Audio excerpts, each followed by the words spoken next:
Bom dia a todos. A gente vai, na verdade, tentar fazer essa mesa num esquema um pouco menos um pouco mais de conversa. Não sei se vai dar certo, na verdade, mas vamos tentar. E nesse caso a gente vai ter um debatedouro que pode facilitar um pouco esse diálogo. A ideia, eu acho que dessa mesa surgiu de uma série de questões que aparecem atualmente, né,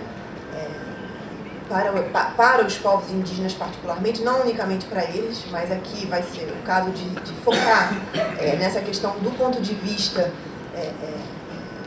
da questão indígena especificamente, que para dizer as coisas de uma forma muito geral, a questão da inserção desses povos no mercado capitalista, principalmente, eu acho que a gente vai focar principalmente esse aspecto. Ele não é o único, tá? Mas principalmente através das políticas públicas da última década, mais ou menos. E os desdobramentos, né, que isso, que essa inserção via políticas públicas, desdobramentos burocráticos também, para dizer as coisas de forma muito geral aqui, que isso vem provocando, né, vem trazendo para esses povos. O que eu vou dizer aqui hoje, na verdade, é uma síntese de observações etnográficas que eu fiz nos últimos anos em contextos etnográficos diferentes. Um deles, eu não posso dar detalhes sobre ele por razões jurídicas, contratuais. Então, eu vou fazer uma espécie de ficção realista a partir dessas experiências etnográficas. Tá? Vocês provavelmente alguns vão reconhecer de que povos se tratam, mas eu realmente não posso dar detalhes etnográficos sobre isso por enquanto. Eu acho que não importa, porque o que eu vou tentar descrever é relativamente geral.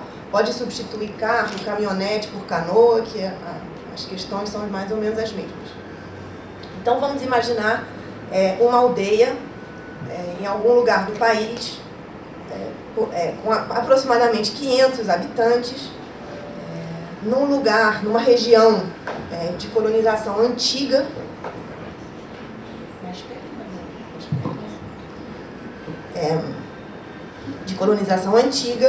onde os povos indígenas foram sistematicamente expropriados de suas terras tradicionais e onde eles sobrevivem até hoje, apesar disso, em pequenas parcelas de terra, algumas demarcadas, outras não, mas eles, apesar dessa situação absolutamente precária, continuam vivendo, resistindo e falando suas línguas.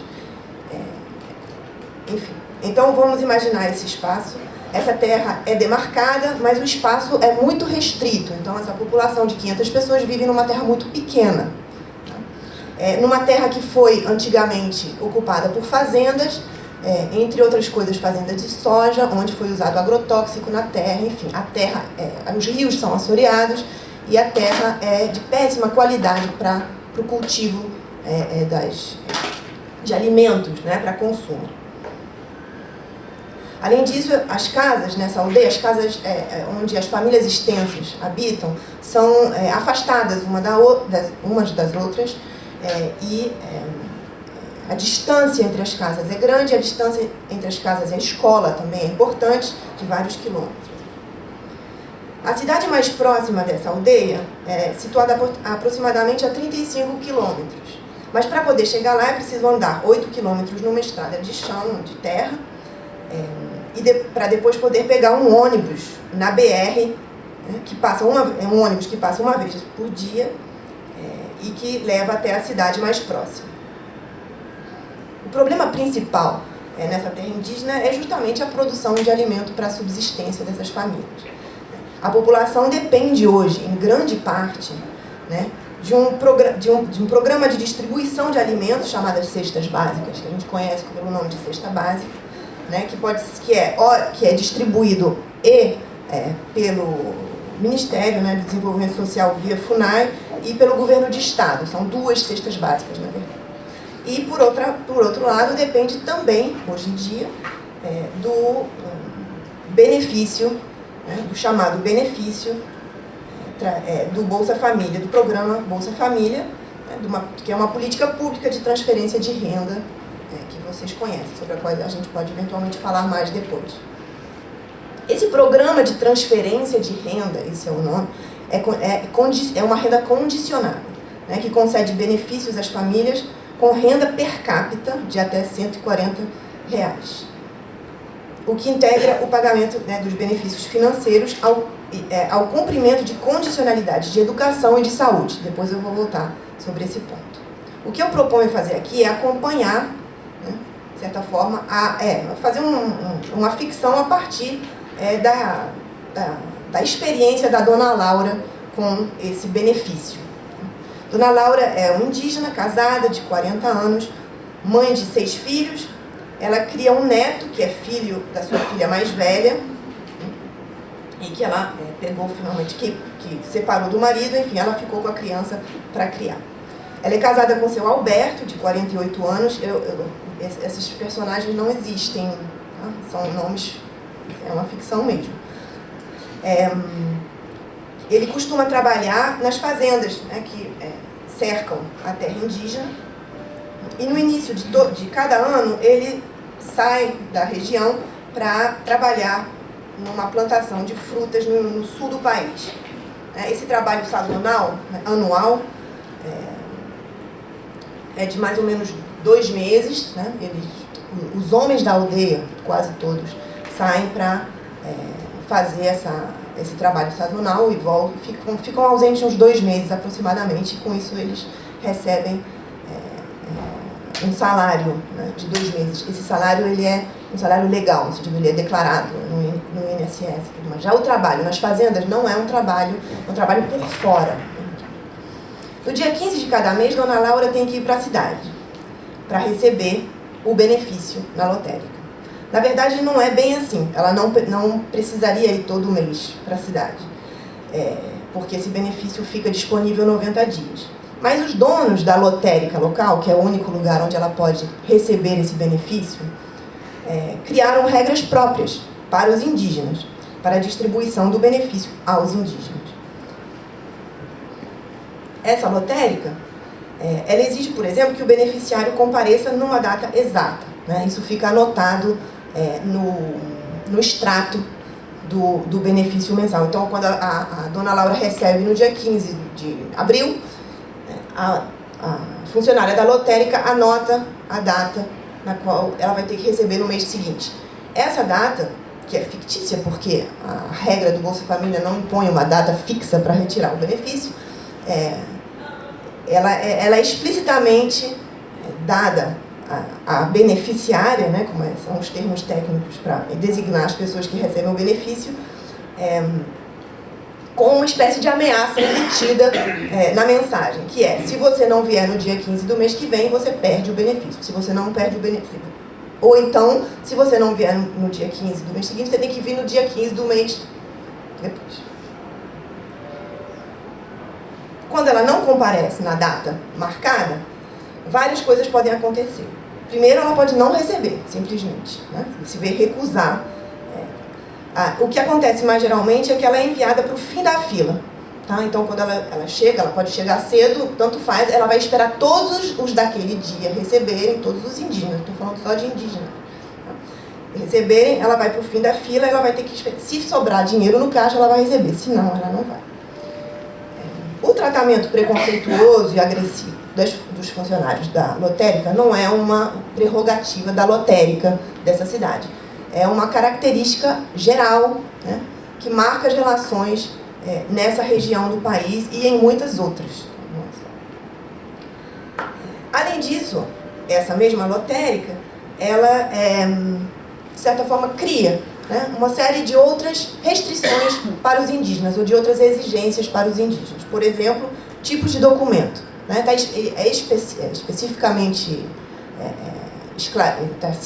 Especificamente esclarecido nas regras do Bolsa Família, de que os indígenas têm uma certa flexibilidade em relação aos documentos que eles podem apresentar. Nesse caso dessa lotérica, eles simplesmente recusam o documento indígena fornecido, né, fabricado, feito pela FUNAI, que é o RANI, não sei se mudou de nome, mas costuma ser o RANI, e exigem, ora, a carteira de trabalho, ora uma certidão de nascimento, enfim, isso varia, né, em função do humor, das necessidades, das exigências e da vontade pessoal dos funcionários da lotérica, dependendo do momento. Eu acho que não tem uma regra muito lógica para isso. Outro tipo de coisa, por exemplo, só para dar um exemplo de arbitrariedade dessas regras, é o surgimento, em algum momento, da necessidade de uma capinha protetora no cartão do Bolsa Família, que, segundo os funcionários da lotérica, Brasília exige que os beneficiários adquiram a capinha protetora, que custa R$3. Isso, evidentemente, é descontado imediatamente no caixa na hora de entregar o benefício. Enfim, há questões de troco e tudo mais. O troco é sempre arredondado para baixo, esse tipo de coisa. Outro exemplo, né, dos efeitos dessas regras arbitrárias é da Dona Maria, que é cunhada da Laura, que não retirou no mês marcado, na data marcada no mês marcado, mas precisava do dinheiro, então ela foi para outra cidade, onde ela tem direito também de retirar o benefício. Ela foi retirar em outra cidade, retirou sem problema nenhum, mas quando voltou no mês seguinte, na lotérica, ela não tinha o extrato com a data escrita com caneta, acho que tem uma foto. Então, ela não pôde retirar naquele mês. Ela teve que esperar mais um mês para... Aí, ó, aqui dá para ver a data. É basicamente isso, simples assim. Esse é um extrato, 16/12, né? Tem que retirar no mês seguinte. Para ir para a cidade, Dona Laura tem que ligar para o seu Jorge, que é um comerciante da cidade. Ele sabe a data dela e ele sabe a data de mais outras 5 mulheres. Né? E de todas as mulheres, a data de retirada do benefício de todas as mulheres da aldeia. No dia 15, ele manda um carro para buscar essas mulheres. Se não fosse por ele, Dona Laura teria que andar 8 quilômetros de estrada de chão para chegar até a BR. Na estrada, ela teria que esperar o ônibus durante um bom tempo, no sol quente, para pegar passagem por volta das 10 horas da manhã, e ela teria entre 10 da manhã e 1 da tarde para fazer suas compras na cidade, retirar o benefício, ir para o mercado, voltar para o ponto de ônibus, para a rodoviária, e pegar o ônibus de volta, que deixaria ela também na beira da estrada, e ela teria que voltar mais 8 quilômetros. Seriam 16 quilômetros a pé e com as compras do mês nas costas. Ou então ela teria que pagar R$20 de ida e R$20 de volta para o sobrinho levá-la de moto. Mas seu Jorge é um bom patrão. Ele manda o motorista dele buscá-las. Serve cafezinho, bolacha e leva todas as mulheres até a lotérica. Espera que elas tenham recebido o benefício e leva elas até o seu mercado, que na verdade é um depósito de mercadorias fechado, que ele só abre para suas clientes indígenas. Lá ele mostra as novidades para elas, indica as ofertas, que não são muitas, e ele vai dizendo, pode levar o que quiser, paga só quando der. Nenhum produto tem preço afixado.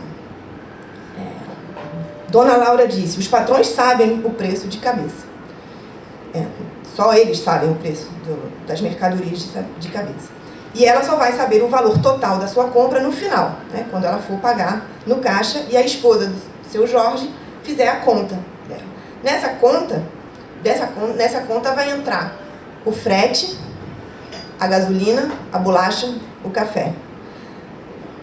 Se ela não conseguir pagar toda a sua conta, seu Jorge vai ficar com o cartão dela.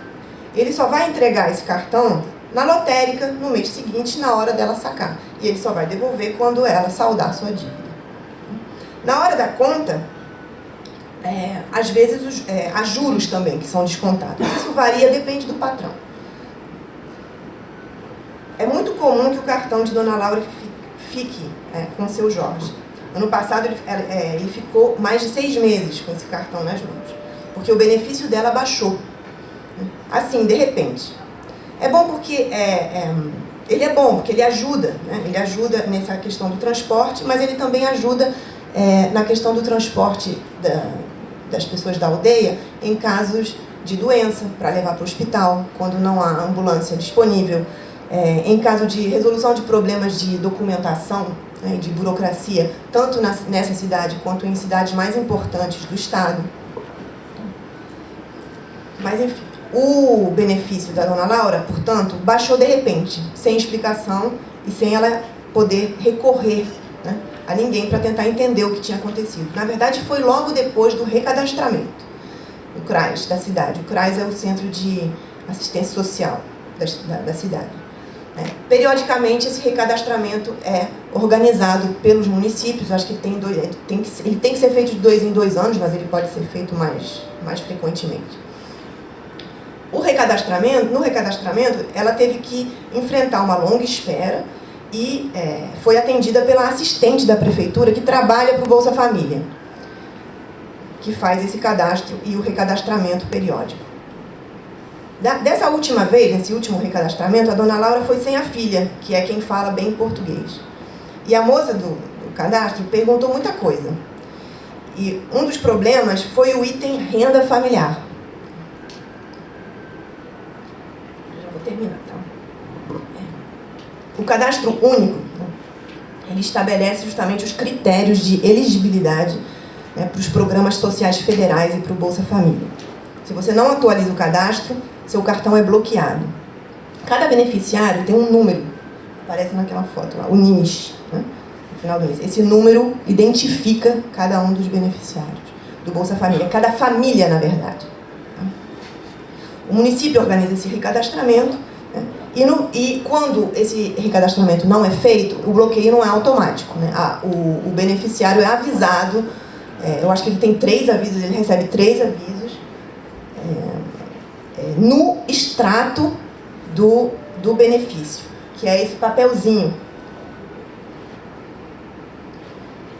Para o recadastramento ser feito, a dona Laura precisa levar o CPF dela, ou o título de eleitor, ou o RANI.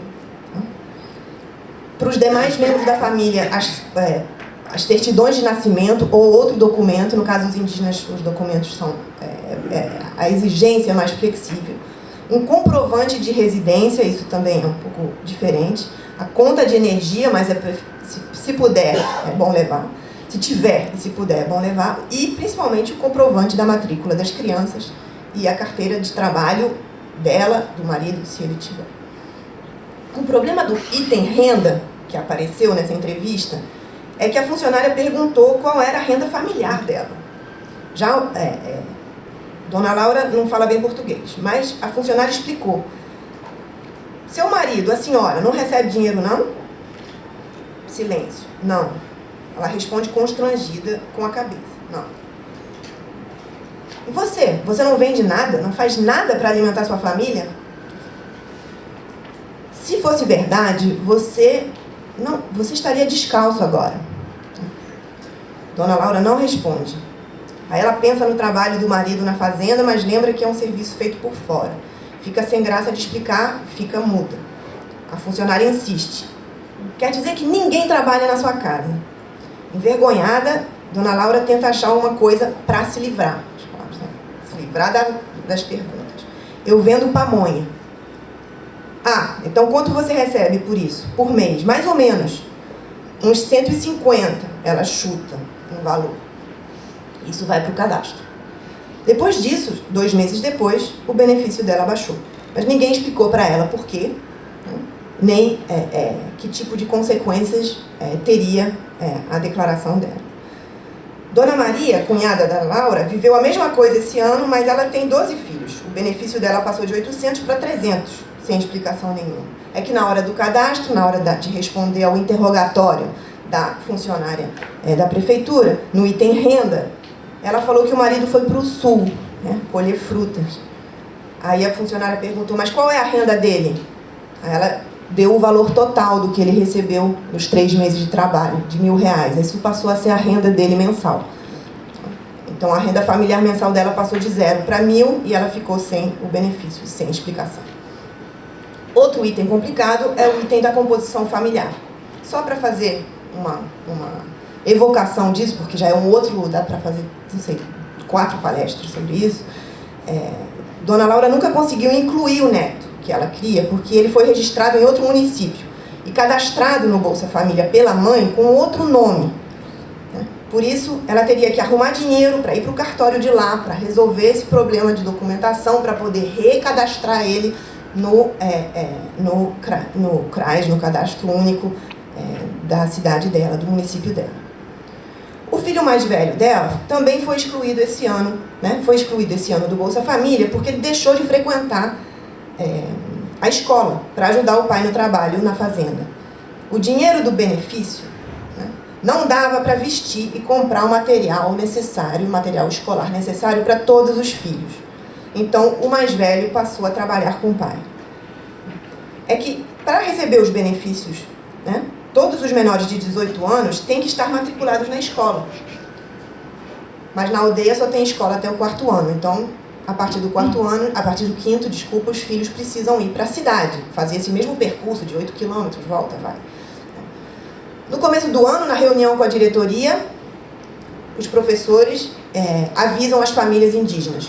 Hoje vocês recebem Bolsa Família, seus filhos não podem vir descalços, nem sujos igual gambá aqui para a escola. O valor todo do benefício vai para comprar roupas e material para as crianças. Mochilas, cadernos, estojos, tênis novos. Tudo isso sempre tem que estar novo e limpo, para não sofrer preconceito, e preconceito explícito, inclusive, das autoridades das escolas. É difícil, né? Isso, considerando a poeira da estrada, a péssima qualidade do material vendido na região. As mochilas duram uma semana, basicamente. Mas Dona Laura, assim como grande parte das mulheres da aldeia, né, entende que isso é um pedido do governo. Né? Como Brasília pediu as capinhas, né, dos cartões, né? Brasília manda esse dinheiro para as crianças poderem ir para a escola. Então, esse dinheiro precisa ser gasto para, né, a permanência das crianças na escola. Mas a permanência das crianças na escola é condicionada, né, ao consumo de itens como mochilas, roupas. Então, eu não sei se o que eu estou querendo mostrar para vocês é o tipo de rede, não sei, de teia, de dependência econômica, no qual as pessoas terminam completamente envolvidas sem poder sequer reagir, né? Mas isso piora. Quem cuida de alimentar de fato, né, a família é o seu Alberto. Ele trabalha regularmente para o capataz de uma das fazendas, limpando principalmente a terra antes do plantio. Ele recebe diárias por essas jornadas de trabalho. Essas diárias são particularmente mal remuneradas, tá? Mas eu não vou entrar aqui nesse... É uma outra discussão. Às vezes, ele pede adiantado porque falta comida em casa, né, já que sobra muito pouco tempo para cuidar da roça, né, da roça de milho e da roça de mandioca, que, além de tudo, é muito pequena e ela só consegue produzir para uma parte do ano. Ela não é produtiva o suficiente para manter uma família grande para sustentar uma família grande durante os 12 meses do ano. Mas tem a merenda escolar, né, que garante, entre aspas, o sustento dos meninos, tá? Com salsicha, carne moída, arroz, macarrão, bolacha e suco artificial.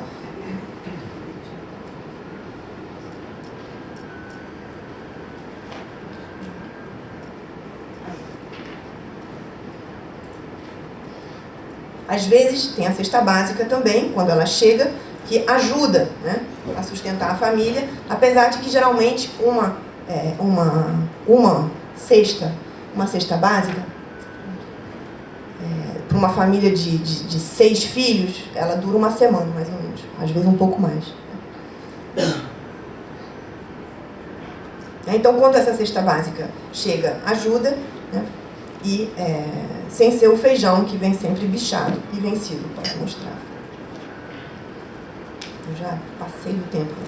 Quando o filho parou de estudar, a mensagem de bloqueio apareceu no extrato.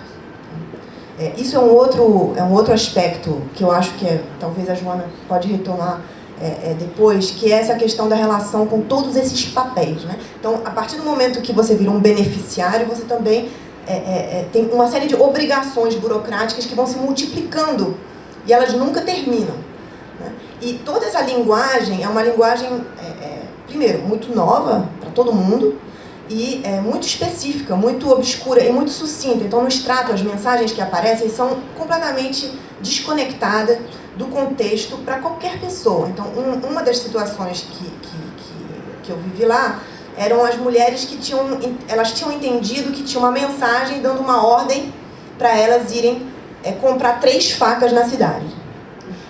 A mensagem era a seguinte: antes de fazer suas compras, faça sempre 3 perguntas a si mesmo. Faça, mas não tinha C cedilha, era faca. Né?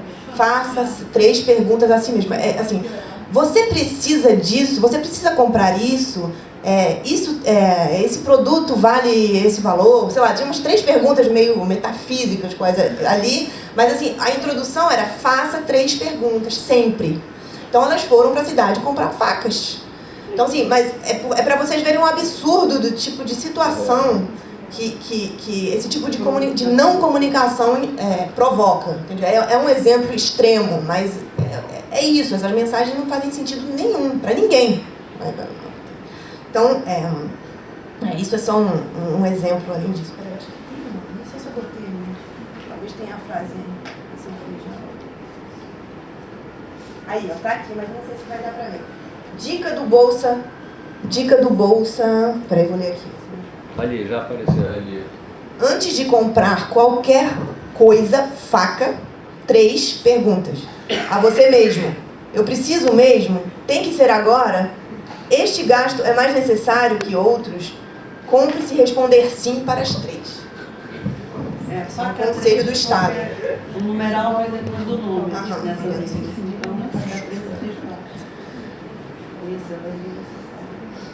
Então, essa ideia de benefício, né, e de beneficiário é uma espécie de caixa preta, né, que contém uma série de... Eu estou começando a pensar, na verdade, nessas questões, então eu não sei nem abstrair muito a partir disso, mas ela contém uma série de chantagens, né, que são, de certa forma, muito autoritárias e muito complicadas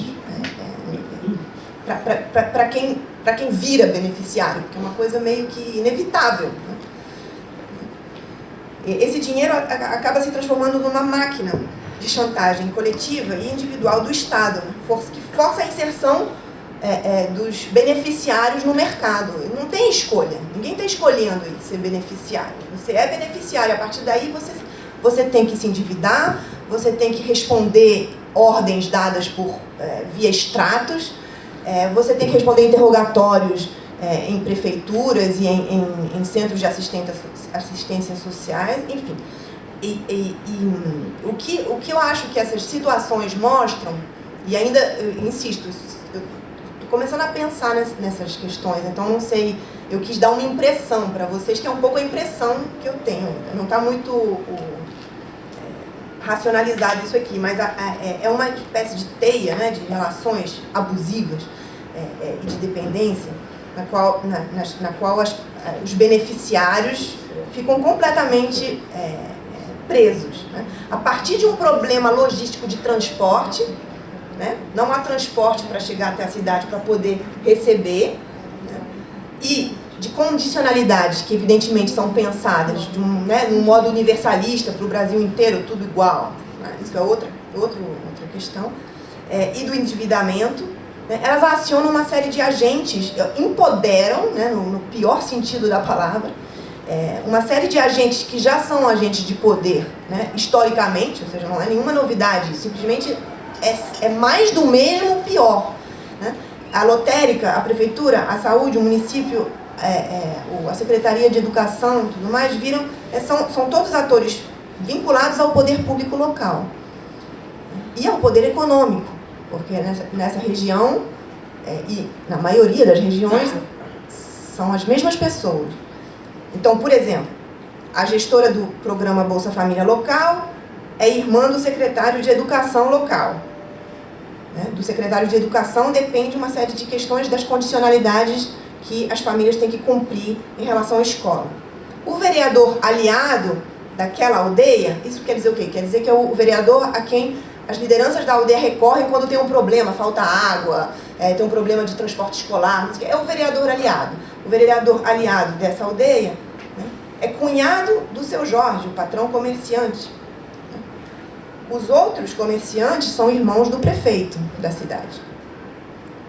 Então, a situação do beneficiário está completamente encurralado, né, dentro dessa rede, eu chamo isso de teia de rede, não sei, não me satisfaz completamente, mas é basicamente, eu tenho a imagem de um pântano, assim, uma coisa que você não consegue sair dali, né, onde eles não podem se posicionar, né, sem gerar represálias, sanções ou efeitos imediatos sobre as políticas locais.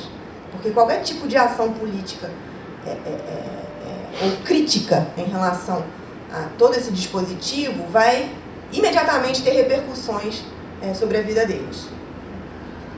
E o último ponto, eu acho importante disso, é que, por exemplo, as representações políticas internas nas aldeias hoje têm um vínculo muito forte com as políticas os políticos, né, municipais. Então, dependem de apoios políticos a nível de municipalidade para se eleger dentro das aldeias. Então, tudo que pode repercutir politicamente, né, a nível de município vai repercutir dentro da aldeia e vice-versa. Então, de certa forma, toda essa lógica de assistência, de combate, né? Eu não falei aqui, espero que o Bruno vai falar sobre isso, que é a ideia que tem por trás, que é do combate à pobreza, né? Que a Sandra estava dizendo, pobreza não é falta de dinheiro, pobreza é falta de terra. Então, só queria terminar aqui dizendo que esse exemplo de ficção realista que eu construí aqui a partir de dois contextos etnográficos que eu conheço, o que eu acho que eles colocam para a gente falar e conversar aqui é: por que tudo isso se o que precisa é terra? Obrigada.